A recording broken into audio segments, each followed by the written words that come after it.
안녕하세요. 저는 서울 동대문구에 살고 있는 40대 초반의 기혼 여성입니다. 사람들은 흔히들 이런 말을 하더라고요. 사람을 제일 힘들게 하는 건 언제나 사람이라고요. 학교에서, 직장에서도, 심지어 취미활동 동아리나 군대에서도 인간과 인간이 모이는 그 순간부터 우리를 괴롭게 하는 것은 나 이외에 또 다른 타인이더라고요. 저는 제 주변의 다른 친구들에 비하면 다행히도 사람으로 인해 힘들어 본 경험은 거의 없거나 적은 편이었습니다. 그건 아마도 운이 좋았었기 때문이겠죠. 그리고 그 운을 지나치게 과신하고 있었던 저는 뒤늦게서야 생각지도 못했던 난관을 만나게 되었습니다. 바로 제 동서라는 존재였어요. 솔직히 말해서 결혼 후에 시댁 식구들과 갈등 관계에 놓인 사람들이야 워낙에 많았었고, 저는 그런 사례들을 보면서도 깊이 생각해 보지도 않고 대수롭지 않게 넘겼었거든요. 그냥 적당히 무시하고 지내거나 만남의 횟수를 줄이면 될 일이 아니냐는 생각이었죠. 하지만 그건 저의 엄청난 오판이었어요. 그게 제 말처럼 그렇게 쉽게 해결되는 문제가 아니라는 걸 저도 몸소 직접 경험하고 나서야 깨닫게 되었거든요. 좋은 게 좋은 거라고 저는 그래도 한 식구라는 핑계로 그동안 바보같이 참기만 하고 살았습니다. 하지만 제 인내가 무색하게도 한참을 시달려도 괴롭힘은 쉽게 끝날 기미가 보이지를 않더라고요. 저는 결국 동서와 전면전을 치르게 되었습니다. 그리고 결과적으로 지금은 통쾌한 복수를 마칠 수 있었죠. 참고만 사는 게 결코 답은 아니라는 걸 배우게 된 경험이었습니다. 저와 비슷한 고통을 겪고 계시는 분들에게 도움이 되기를 바라면서 제 사연을 들려드릴게요. 저는 어렸을 때 막연히 지금의 제 나이쯤이 되면 제 인생의 모든 것이 다 안정적이고 순탄하게 잘 풀려 있을 것만 같았습니다. 직장에서도 인정받는 커리어 우먼이 되고, 저와 잘 맞는 남편을 만나 착하고 귀여운 아이 한두 명쯤을 낳아서 별탈 없이 잘 키우고요. 집도 있고 차도 있고 경제적으로도 여유롭고 안정된 삶을 살고 있을 거고요. 적어도 저를 괴롭히던 불확실한 미래에 대한 고민은 없을 거라고 생각했죠. 그런데 이게 웬걸요. 해를 지날수록 그 이전과는 또 다른 종류의 도전에 직면하게 되는 것이 우리 인생이더라고요. 부모님 말씀에 따르자면 어렸을 때 저는 소위 말해서 손이 덜 가고 참 키우기 쉬운 아이였다고 합니다. 아유, 지훈이는 어쩌면 이렇게 착해요? 에이, 승민이도 착하잖아요. 걔가 착하긴 어디가 착해요. 내 아들이지만 진짜 사고 칠 때마다 길에다 내다 버리고 싶었던 적이 한두 번이 아니라니까요. 우리 지훈이 반만 닮았어도 내가 소원이 없었을 텐데. 착하기만 해요. 애가 아주 똘똘하고 똑부러지기까지 하잖아요. 나도 지훈이 보면서 딸 낳고 싶었는데 하여간 올케 언니는 복 받은 줄 알아요. 저는 갓난아기 때부터 잘 울지도 않았고, 어린 시절에는 하루 종일 혼자 내버려 두더라도 장난감 하나를 가지고 투정 한 번 없이 잘 놀았다더라고요. 편식도 하지 않았고 어딘가 크게 아팠던 것도 아니었고, 그렇다고 자라면서 사고를 치거나 사고에 휘말린 것도 아니었고요. 학교에서는 선생님 말씀을 잘 듣고 친구들과는 사이좋게 잘 지내고, 집으로 돌아와서는 부모님 말씀을 크게 거역해 본 경험도 없었고요. 그냥 성격도 취향도 취미도 모든 것이 무난하고 평범한 아이였습니다. 인생의 궤적도 지극히 평범한 사람들과 비슷했어요. 대학에 들어가고 어학연수를 다녀오고 인턴을 하고 대학을 졸업하고는 바로 취직을 했습니다.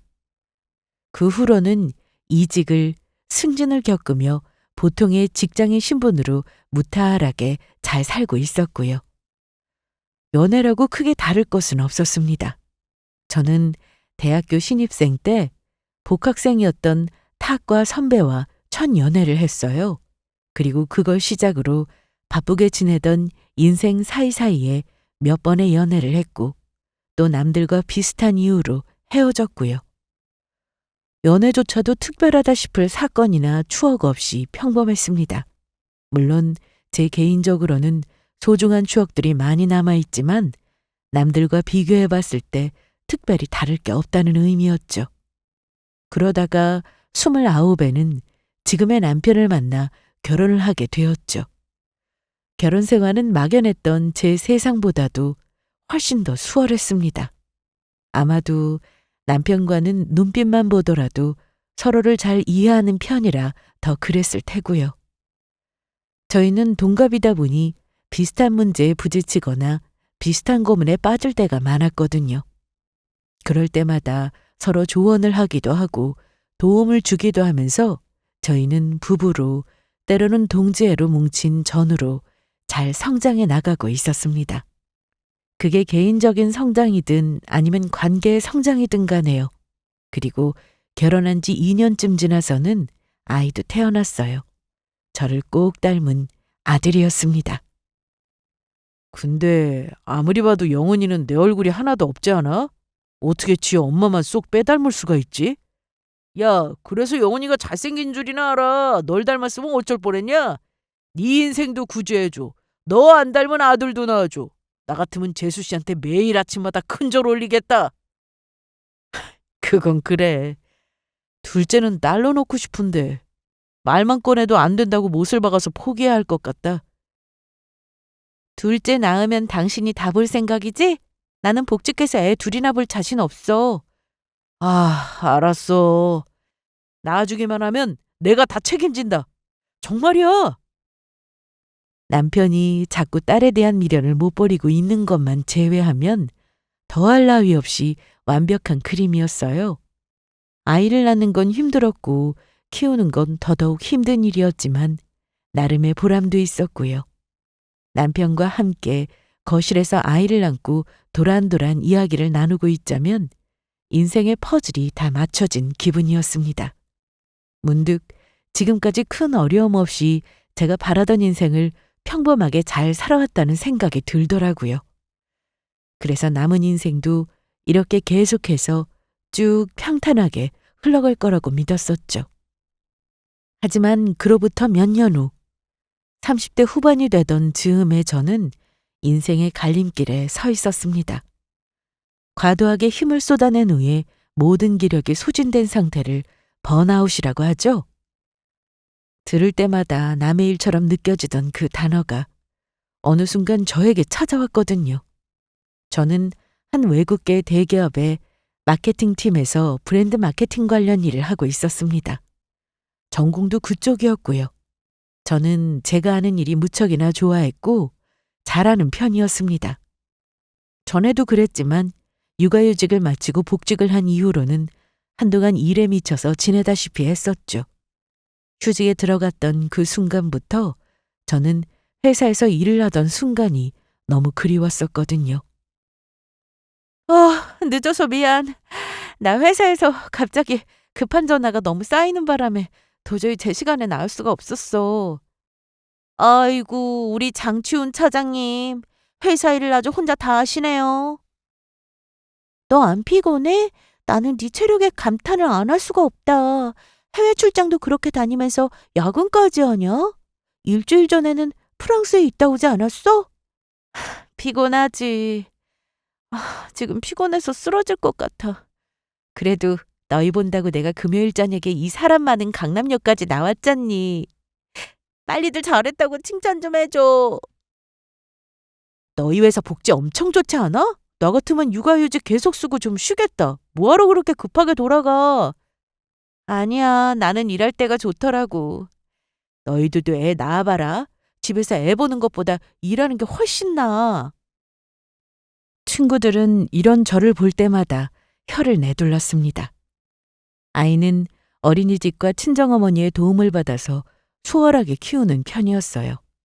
게다가 어릴 때의 저를 닮아서인지 저희 아들도 별 말썽 없이 잘 크는 편이었고요.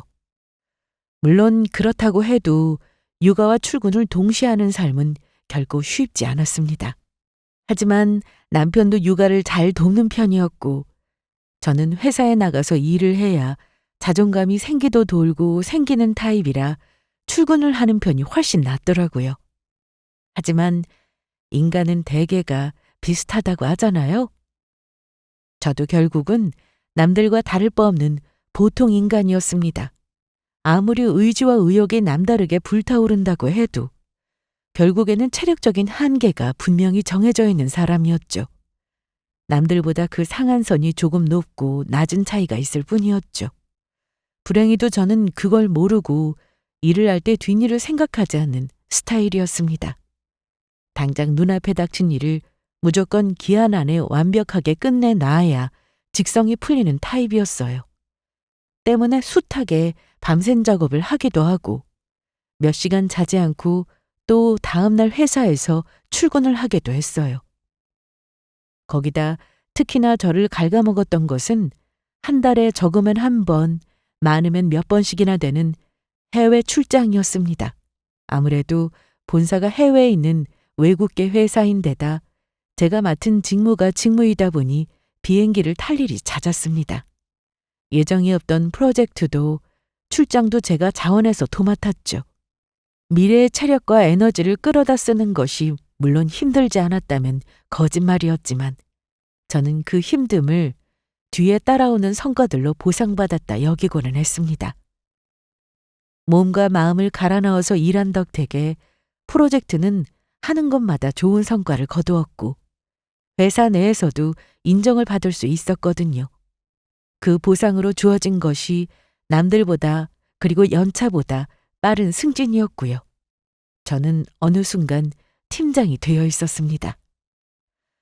그렇게 1년을 더 버텼어요. 팀장이 되고 나서부터 저에게 주어진 일은 예전과는 비교도 되지 않을 정도의 강도였습니다. 그러면서 팀에 있는 직원들을 하나하나 세심하게 가르치고 관리해야 하는 것 역시 저의 업무가 되었고요. 문득 이상을 느낀 건 정말 평범한 어느 날의 일이었습니다. 평소와 다를 바 없이 아침부터 캐리어를 끌고 해외 출장을 가는 날이었어요.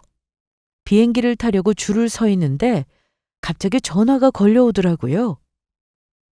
장 팀장님, 출장 취소하고 지금 바로 다시 회사로 들어오셔야겠는데요. 네? 무슨 일이에요? 지금 여기 문제가 생겨서 자세한 내용은 지금 팀장님 메일로 보내드렸으니까 확인해 보시고 말씀해 주세요. 진행해왔던 장기 프로젝트에 갑자기 급하게 문제가 생기는 바람에 제가 돌아가야 하는 일이었어요. 그런데 맥이 탁 풀리더라고요. 그럼 출장은 어쩌지? 이것도 급한 건인데. 이 생각부터 났고요. 출장을 갔다 돌아와서 주말은 쉬려고 했었는데 오늘 출장권을 연기해버리면 주말에 출장을 다시 떠나야만 했습니다. 벌써 주말 없이 쉰 지가 한 달이 넘어가고 있었죠. 공항을 빠져나와 다시 회사로 돌아가는 택시를 잡아타는데 너무 가기 싫다는 생각이 들었습니다. 지금까지 회사를 다니면서 정말 처음 해보는 생각이었어요. 그리고 그 생각은 걷잡을 수가 없이 계속 커져만 갔습니다. 회사에 돌아가서 문제가 생긴 일을 마무리하고 다시 돌아오는 길에도 내내 그 생각만 들더라고요. 그 주 주말에 해외 출장을 다녀오면서는 더 이상한 기분이 들었고요. 아침에 일어나면 한숨부터 터져나왔고 업무 연락이 올 때면 짜증부터 나기 시작했습니다. 밤에 잠도 쉽게 들지 못했고 주말에도 쉬는 게 아니었어요. 마음은 늘 불안하고 뭔가에 쫓기는 듯 했고 나중에는 매사가 무기력해지더라고요. 별일 아닌 일에도 감정을 추스를 수 없어서 울음이 터지는 일도 많았고요.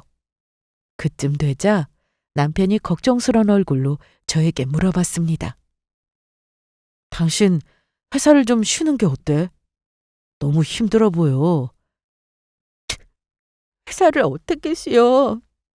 지금도 바빠서 주말까지 나가고 있는데. 봐봐, 지금도 울고 있잖아. 아무래도 그동안 쉬지도 못하고 일을 너무 많이 해서 지쳤나 보다. 몰랐는데 제가 울고 있더라고요. 그 말을 듣고 나니 저 아래에서 뭔가 울컥 복받쳐 오르는 느낌이었습니다. 저는 그 후로 남편의 품에 안겨서 한참을 소리내서 펑펑 울었어요. 남편은 착잡한 얼굴로 말없이 저를 토닥이며 위로했고요. 그때가 되니까 알겠더라고요. 제가 남들이 말하던 그 번아웃이 왔다는 사실을요. 믿기 힘든 사실이었지만 그게 받아들여야만 하는 현실이었죠. 저는 회사에 양해를 구하고 일주일간의 연차를 사용했습니다. 그것도 엄청난 용기가 필요한 일이었어요.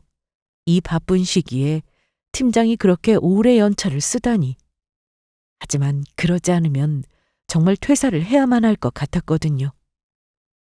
연차를 내고 난 이튿날부터 아무 일도 하지 않고 저는 그저 집에서 가만히 침대에 누워만 있었습니다. 늦잠을 자고 싶으면 늦잠을 자고 낮잠을 자고 싶으면 낮잠을 잤어요. TV를 보면서 그 속에 있는 사람들을 따라 웃는데 너무 행복하더라고요. 그리고 일주일이 끝나갈 무렵 다시 우울해지기 시작했습니다. 그 지옥 같은 회사로 다시 뛰어들 생각을 해야 했으니까요. 제가 나가지 않는 동안 업무는 또 얼마나 많이 쌓이고 엉망이 되어 있었을까요? 저는 결국 퇴사를 결정했습니다. 이대로는 도저히 안 되겠다는 생각이 들었거든요. 회사를 조금이라도 더 다녔다가는 마음의 병이 날 것만 같더라고요. 저는 일단 회사로 돌아가 그동안 밀려있던 일을 모두 처리하고 또 맡고 있던 프로젝트들을 최대한 빨리 마무리 지었습니다. 그리고 그 일들이 마무리가 되자마자 마침내 퇴사를 할 수 있었고요. 남편은 잘했다고 쉬고 싶은 만큼 쉬라고 하더라고요. 일하느라 병이 난 와이프보다는 집에서 놀면서 밝게 웃는 와이프가 좋다면서요. 말이라도 고마웠죠. 그때부터 저의 백수라이프가 시작되었습니다. 엄마가 늘 집에 있으니 아이도 좋아하더라고요. 아이와도 함께 있는 시간이 훨씬 길어졌고 남편과의 시간은 더 말할 것도 없었죠. 처음에는 참 적응이 되지 않고 낯설었지만 그 생활도 한 달쯤 지나고 나니 익숙해지더라고요. 그리고 그때쯤 저희 집안에도 새로운 변화가 찾아왔습니다. 남편의 하나뿐인 남동생이 결혼을 하게 되었거든요. 도련님이 결혼을 하면서 새 식구가 들어오게 되었죠. 바로 저의 동서였습니다. 동서는 저와는 딱 4살 차이가 나더라고요. 동서는 해외 유학파 출신이라고 들었는데 그래서인지 뭐랄까 할 말을 거침없이 하는 타입이었습니다. 원래 성격이 그런 건지 아니면 환경이 동서를 그렇게 만든 것인지는 알 수가 없었지만 한 가지 확실한 것은 동서의 그런 면모가 저와는 잘 맞지 않았다는 점이었습니다. 좋게 보자면 자신감 있고 당찬 모습이라고 할 수 있었지만 나쁘게 보자면 예의가 없고 배려가 없는 모습이었죠. 재수 씨, 이번에 회사에서 진급하셨다면서요? 축하드려요. 어머, 감사해요, 아주버님. 벌써 소식이 거기까지 들어갔나 보네요? 저는 어머니가 말씀해 주셔서 알았어요. 결혼 준비하고느라 정신 없었을 텐데 회사 일도 하려면 힘들었겠어요. 정신없기는 했는데 저는 원래 일하면서 활력이 붙는 타입이라서요. 게다가 아무리 바빠도 회사 일은 회사 일이니까요. 제 개인적인 일로 회사 업무에 지장 주는 거 제가 너무 싫어하는 일이거든요.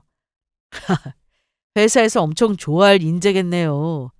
다른 사람들이 재수 씨를 보고 좀 배워야 할 텐데요. 거기다 동서는 자기 자랑이 좀 심한 타입이었어요.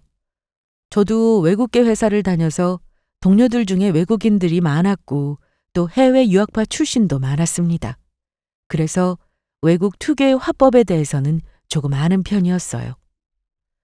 우리나라에서는 겸손이라고 생각하는 걸 저쪽에서는 자신감이 없는 모습이라고 생각하고 여기서는 소위 나댄다라고 말할 법한 행동을 저기서는 자신감의 발로라고 생각한다는 것을요. 하지만 그런 점을 감안하더라도 동서의 자기 자랑은 조금 지나친 편이기는 했습니다. 사람 좋은 저희 남편은 동서의 대답에 속으로 웃음을 참으면서도 겉으로는 대단하다고 치켜 세워주고는 했고요. 자칭 워커홀릭이라는 동서는 일하는 나 자신의 모습을 엄청나게 자랑스러워하는 편이더라고요. 공교롭게도 동서의 회사는 제가 일했던 전 직장과 같은 직종이었습니다. 전공까지도 비슷하더라고요.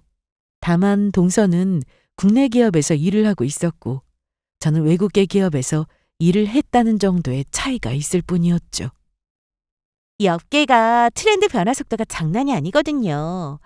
하루아침에 트렌드가 바뀌기도 하고 또 변화 속도가 빨라서 방심할 수가 없어요. 업계에서 밀려나지 않으려면 항상 공부하면서 자기 관리하는 건 필수 중에 필수고요. 아, 그래요? 일하면서 공부하시려면 그것도 고생이 이만저만 아니겠네요. 네, 솔직히 조금 피곤한 일이기는 해요. 그래도 다들 프로니까. 이 정도 관리는 기본이죠. 아, 그리고 제 동기들 중에는 제가 제일 진급이 빠른 편이었거든요. 그래서 지켜보는 눈들이 많아서인지 솔직히 더 부담스럽기도 하더라고요. 그 후로도 동서의 자기 자랑과 회사 이야기는 끝도 없이 계속되었습니다. 만날 때마다 관심도 없는 동선의 회사 이야기와 업계 동향, 심지어 세계 트렌드에 관해서까지 장시간 설명을 빙자한 자랑을 들어야만 했죠. 본인은 일을 하지 않으면 마음이 불안하다. 여자든 남자든 사회에 나갈 나이가 되면 인생에 남는 것은 커리어뿐이다. 나는 대충 일하는 말이 세상에서 제일 싫다. 대충 일한다는 말은 인생을 대충 산다는 말과 뭐가 다르냐 등등. 자세히 듣고 있자면 어디 커리어 설계 집단이나 공익 광고를 듣는 것 같은 느낌이 들 때도 있을 정도였어요. 그리고 저는 남편에게 신신당부를 했습니다. 제가 예전에 동서와 같은 업계에서 같은 직무로 일을 했다는 사실을 절대로 발설하지 말라는 이야기였어요. 이유는 간단했습니다. 제가 같은 일을 했다는 사실을 동서가 알게 되면 더 피곤해질 것만 같았거든요. 지금도 이미 충분히 피곤한데 앞으로 더 큰 분란을 만들어야 할 이유가 없었죠. 남편도 그런 저의 마음을 이해하고 있었는지 토를 달지 않고 고개를 끄덕였습니다. 동서를 만나게 된 이후 저는 깊은 반성을 할 수 있었습니다. 설마 예전에 일하던 내 모습도 저런 모습이었을까? 싶은 반성이었어요. 설마 저 정도로 진상은 아니었을 거라고 믿는 수밖에 없었죠. 역시 사람은 처지가 뒤바뀌어 봐야 한다고 반면교사로 삼을 만한 거울이구나 싶은 느낌이었습니다. 동서가 시집 온 지도 거진 1년 가까이 다 되어가서 이제 본인 자랑도 할 만큼 했을 테니 부디 이쯤에서 자제해 주기를 바라는 수밖에 없었죠. 그런데 저의 바람과 달리 피곤한 일은 거기서 끝이 아니었습니다. 동서가 본인의 사상을 저에게까지도 주입시키려고 하기 시작했거든요. 그런데 형님은 언제부터 노셨어요? 언제부터 놀았냐고? 네. 아, 원래 회사에 다니셨다면서요. 언제부터 집에 계셨냐고요. 언제부터 노셨냐니. 같은 말이라도 아다르고 어다른 법인데 순간 어이가 없더라고요. 하지만 동서가 유학하다 보니 아무래도 말이 좀 서툴러서 그런가 싶어 이해하고 넘어갔습니다. 한 1년 다 되어가네. 갑자기 그건 왜 궁금해? 세상에, 1년이 다 되어간다고요? 형님, 복직할 생각 없으세요? 공백기를 그렇게 길게 가지면 커리어에 좋지 않을 텐데. 제가 1년 가까이를 쉬었다는 말을 듣고 동서는 아주 기겁을 하려고 하더라고요. 마치 무슨 못 들을 말이라도 들은 사람처럼요. 저는 작게 고개를 저었습니다. 아니, 커리어가 문제가 아니라 내가 회사에 돌아갈지 말지도 아직 결정을 못했어. 만약에 돌아간다고 해도 그게 당장은 아닐 것 같아. 아니, 대체 왜요? 집에서 놀기만 하는 거 답답하지 않으세요? 글쎄, 나도 처음에 일을 관두기 전에는 그럴 거라고 생각했었거든? 그런데 이 생활도 적응하고 보니까 괜찮은 것 같아. 아들이랑 보낼 시간이 많아진 것도 좋은 것 같고. 맙소사, 요즘 세상에 누가 집에서 놀아요. 이제는 여자도 일해야 해요. 사람이 관성이라는 게 있어서 한 번 집에서 놀기 시작하면 딱 나태해진다니까요? 왜 대학생들도 학기 중에는 전혀 안 그러던 애들이 방학만 되면 늘어져서 늦잠 자고 놀기만 하고 그러잖아요. 다 이유가 있다니까요? 동서의 대답은 딱 제가 예상했던 반응들과 조금도 다르지 않는 모습이었습니다. 동서의 가장 큰 문제점은 본인과 생각이 다른 사람을 전혀 조금도 이해하지 못한다는 점이었어요. 이해를 하려는 노력도 할 생각이 없었고요. 어차피 대화는 합의를 이룰 수가 없을 텐데 여기서 제가 더 대꾸했다가는 피곤하게 말만 길어질 뿐이었죠. 저는 사정을 자세하게 설명하는 대신에 그저 간단하게 답을 내놓았습니다. 그냥 일이 힘들어서 관뒀다는 원론적인 대답이었어요. 그런데 그 말에 동서가 웃음을 터뜨리더라고요. 형님. 이 세상에 안 힘든 일이 어디 있어요? 밖에 나가서 사람들 붙잡고 한번 좀 물어보세요. 자기가 하는 일이 안 힘드냐고. 사람들 100이면 100. 다 자기가 하는 일이 세상에서 제일 힘들다고 할걸요? 우리 형님 진짜 세상을 너무 순진하고 쉽게만 사셨나 보다. 저더러 순진하고 쉽게만 살았다니. 밤샘 프로젝트 후에 링거 한 통 맞고 다시 해외 출장을 다니고는 했던 저였어요. 아마도 그때 제가 이 말을 들었다면 기가 막혀서 그 자리에서 쓰러질 지경이었을 겁니다. 저는 어이가 없어서 헛웃음이 터져나왔어요. 하지만 끝까지 겉으로 내색을 하지는 않았습니다. 그저 순진한 형님인 척하면서 고개를 끄덕이며 귀를 기울이는 척했죠. 그래야 그나마 이야기가 빨리 끝나는 편이었거든요. 하지만 번아웃이 와서 일을 관두고 집에서 일종의 요양을 하고 있던 저의 입장에서는 이런 사사로운 시비가 전부 다 부질없고 피곤하게만 느껴질 뿐이었습니다. 굳이 동서가 아니더라도 저는 충분히 심신이 지치고 힘든 상태였고요. 그 뒤로도 동서는 틈만 나면 저에게 조언을 빙자한 충고와 설교를 하지 못해서 안달이 난 사람처럼 굴었습니다. 따지고 보면 엄연히 제가 나이도 경력도 훨씬 더 많은 선배였는데 말이에요. 심지어 시간이 지날수록 동서의 말투는 점점 더 노골적으로 변해갔습니다. 집에만 있는 저를 무시하는 말투로 변해갔죠. 동서의 입장에서는 집에서 놀고 있는 제가 한심하기 짝이 없는 무술모 인간이나 다름없었거든요.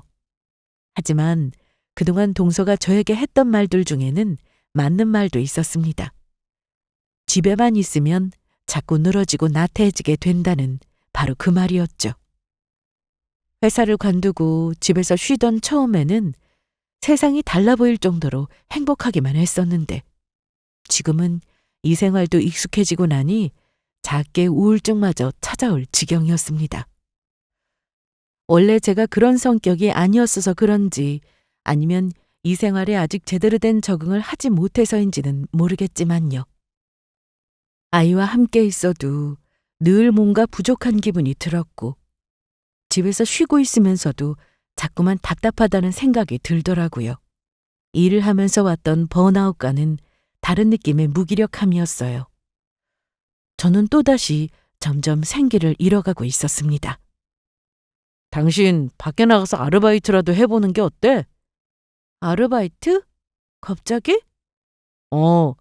돈을 벌어오라는 게 아니라 규칙적으로 밖에 나가서 햇빛도 좀 쐬고 조금이라도 움직이다 오라고. 계속 집에만 있으니까 지금 당신 너무 활기가 없어 보여서 그래. 그러게. 너무 답답하기만 하네. 당신도 그렇게 느껴? 당연하지. 딱 봐도 눈에 보이는데? 그렇다고 또 스트레스 받게 너무 힘든 일은 하지 말고 그냥 소일거리로 쉽게 놀면서 할 만한 일로 찾아봐. 짧게 한두 시간이라도 괜찮으니까. 알았지? 알았어. 남편의 말을 듣고 저는 그날부로 아르바이트로 할 만한 소일거리를 찾기 시작했습니다. 모처럼 구직 사이트에도 들어가 보고 동네 아르바이트 어플에도 들어가 봤고요. 길을 걷다 전봇대에 붙은 전단지를 살펴보기도 했죠. 그 공고들을 보고 나서야 저는 세상이 만만치 않구나라는 생각을 다시금 하게 되었습니다. 회사를 다닐 때는 전혀 몰랐었는데 그렇게 나오는 아르바이트들은 거진 다 노동의 강도에 비해서 최저시급이나 최저시급에 가까운 돈만을 주는 게 전부더라고요. 예전에 제가 받던 월급을 시급으로 나누면 얼마였을지와 비교해 보니 헛웃음이 나올 지경이었습니다. 게다가 일거리는 많았지만 제가 할 수 있는 일은 거의 없더라고요. 올라와 있는 공고의 대부분은 카페나 편의점 아르바이트 같은 것들이었는데 거의 경력을 요구하는 일이었습니다. 사람이 몰리는 시간대라 가르치면서 쓸 시간이 없더라고요. 당장 실전에 투입해서 쓸 수 있을 손빠른 경력자를 원하는데 분초를 다투며 일을 하는 것 같았죠. 하긴 저희 집 앞 사거리에 있는 프랜차이즈 카페만 보더라도 사람이 몰리는 오전과 점심 시간대에는 정신이 없을 정도로 드나드는 손님이 많았거든요. 누가 봐도 초보에 40이 된 애엄마를 쓸 리가 없었죠. 그 밖에는 장기로 일할 사람을 찾는 일뿐이었습니다. 인터넷을 찾아보니 원래 다들 장기로 일한다고 했다가 나중에 단기로 말을 바꾼다는데 제가 그렇게 하기에는 또 양심이 찔렸고요. 일할 곳을 열심히 뒤지고 또 뒤지다 결국 단기 아르바이트 공고 하나를 찾을 수 있었습니다. 회사 구내식당에서 점심때 두어 시간만 잠깐 하는 일이었어요. 전화를 걸어보니 초보도 괜찮다고 했고요. 다행히도 요리는 제가 자신 있는 분야였습니다. 회사를 다닐 때도 아무리 바빠도 하루 중에 꼭 한 끼는 직접 해먹을 정도로 요리를 좋아했거든요. 장기 해외 출장을 다닐 때는 요리가 가능한 숙소를 빌려서 음식을 해먹기도 했고요. 게다가 애엄마를 환영하는 일은 이게 거의 유일한 것 같더라고요. 저는 그렇게 나오라는 날짜에 맞춰 출근을 하게 되었습니다. 회사를 다닐 때는 몰랐었는데 막상 구내식당에서 일을 하고 보니 뒤에서 얼마나 노고가 많은지를 알겠더라고요. 제가 하는 아르바이트는 11시부터 2시까지 하는 일이었어요. 근무 시간은 짧았지만 엄청난 인원의 식사를 담당해야 하다 보니 해야 할 일이 보통 많은 게 아니더라고요. 짧은 시간 집중적으로 일을 하는 느낌이었죠. 저는 초보라 배식과 설거지를 맡았습니다. 하는 걸 봐서 조리 보조는 천천히 맡기겠다고 하시더라고요. 저도 처음이다 보니 차라리 그 편이 낫겠다 싶었습니다. 일하는 곳에서 내어준 위생모와 앞치마, 장갑을 끼고 열심히 배식을 시작했어요. 옆에 있는 아르바이트생을 곁눈질해서 더 달라는 사람, 많다는 사람들 사이에서 적당히 배분하는 요령도 배웠고요. 처음이라 조금 정신없기는 했지만 적어도 그 순간만큼은 다른 잡생각 없이 일을 할 수 있다는 게 장점이더라고요. 모처럼 밖에 나와서 사람들과 부대끼며 일을 한다고 생각하니 기분도 조금 나아졌고요. 그런데 저는 그곳에서 예상치도 못했던 사람과 맞닥뜨리게 되었습니다. 형님! 동서! 식판을 들고 배식 받으려는 줄에 서 있다가 저를 본 순간 소스라치게 놀라는 한 사람이 있었어요. 그건 정말 어이없게도 저희 동서였습니다. 알고 봤더니 이것이 동선의 회사였던 모양이었어요. 여기서 대체 형님이 왜 여기 계세요? 아, 나 아르바이트 하러 나왔어. 오늘부터 여기가 동선의 회사였어? 세상에. 동서는 기가 막힌 듯 입을 딱 벌리고는 말을 잇지 못하고 있었습니다. 그러다가 뒤에서 재촉하는 소리가 들리자 눈치를 살피더니 일단 식판을 들고 자리로 가더라고요. 배식이 거의 끝나가는 시간이었던지라 줄이 그렇게 길지는 않았어요. 내내 이쪽을 힐끔거리면서 주변을 둘러보던 동서는 초조한 얼굴로 자리를 뜨지를 못하고 있더라고요. 밥도 먹는 둥 마는 둥 하면서요. 이곳에서 저를 본 것이 너무나 충격적인 모양이었어요. 하지만 솔직히 저에게도 충격적이었던 건 마찬가지였습니다. 이것이 동선의 회사인 줄 진작 알았더라면 다른 아르바이트를 구하는 일이 있어도 굳이 이곳으로 오지는 않았을 테니까요. 멀리서 당장 뛰어올 것처럼 저 들썩거리는 엉덩이만 보더라도 당연한 일이었죠. 벌써부터 피곤해지겠다 싶은 생각에 저도 마음이 불편했습니다. 하필이면 그 많은 회사 중에 왜 여기서 마주치게 된 건지, 어떻게 우연도 이런 우연이 다 있나 싶더라고요.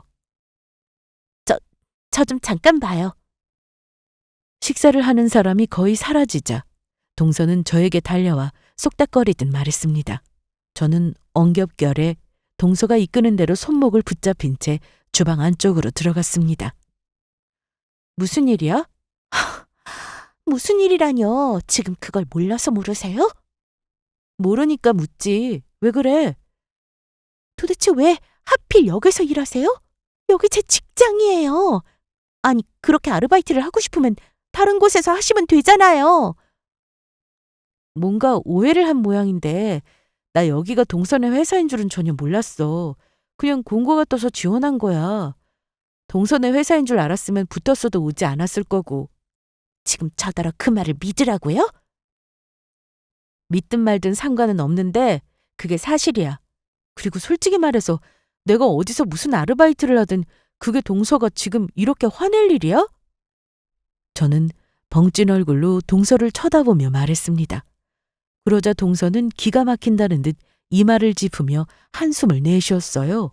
그러더니 이내 다시 팔짱을 낀 채로 저에게 속사포처럼 쏟아내기 시작했습니다.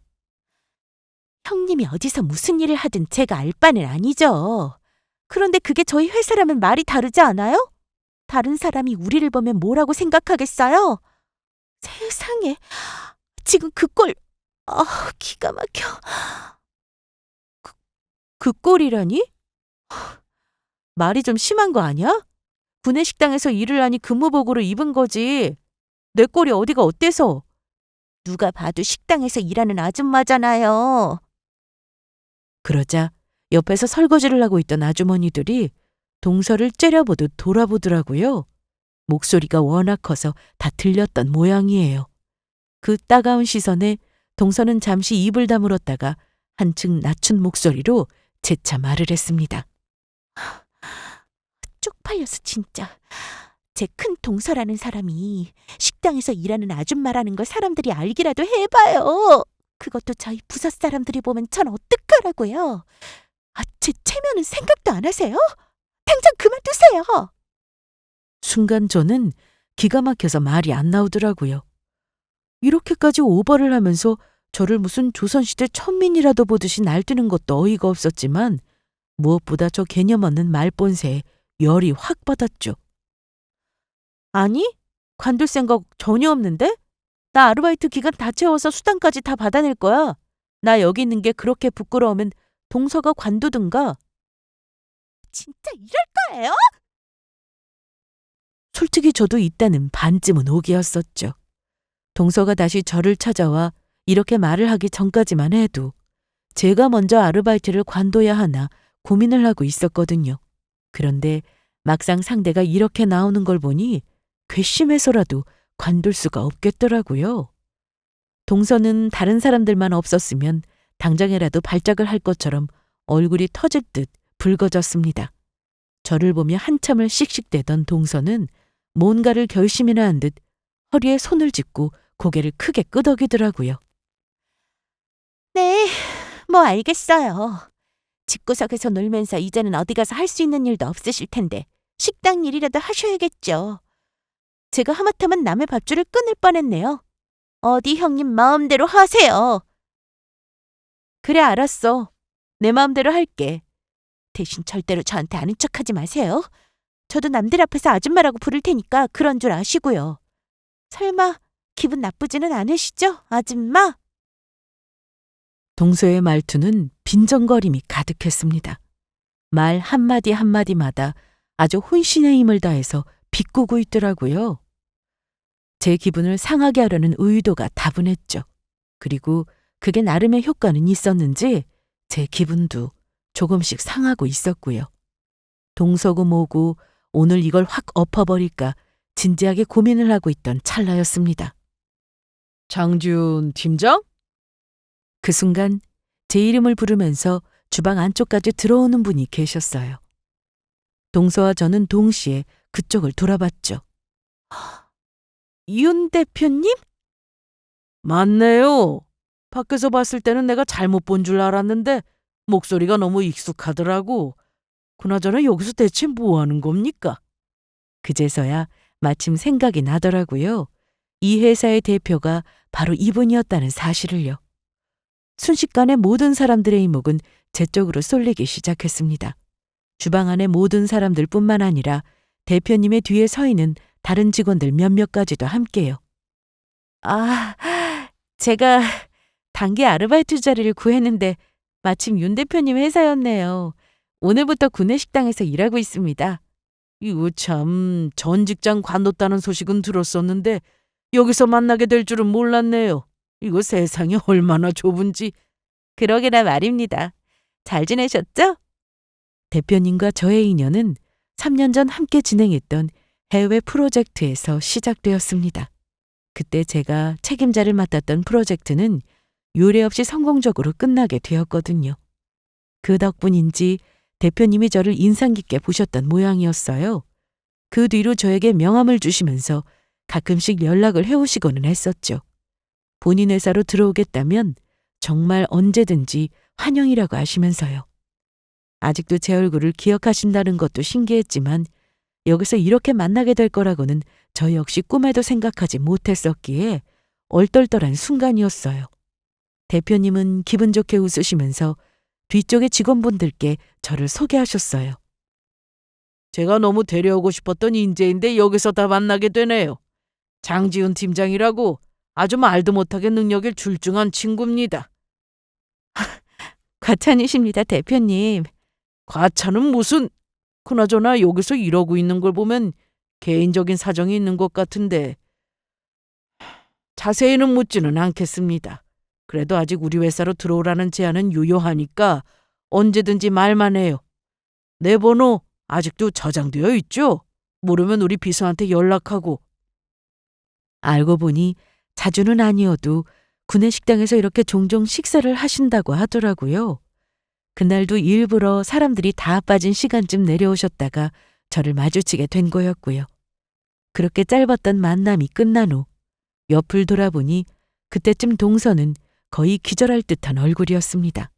아마도 대표님이 제 이름을 불렀던 그 순간부터 저런 얼굴이었어요. 어떻게 대표님이랑... 궁금하면 대표님한테 가서 여쭤봐. 아무튼 동서 말은 알겠으니까 이만 가봐. 나도 여기 마무리해야 해. 아니, 이게 대체... 저는 그때까지도 말을 잇지 못하고 있던 동서를 지나쳐 설거지를 하는 곳으로 들어가 버렸습니다. 주방 안쪽까지 더 쫓아올 생각은 하지 못하더라고요. 그날 저는 집으로 돌아가 많은 고민을 한 끝에 바로 대표님께 연락을 했습니다.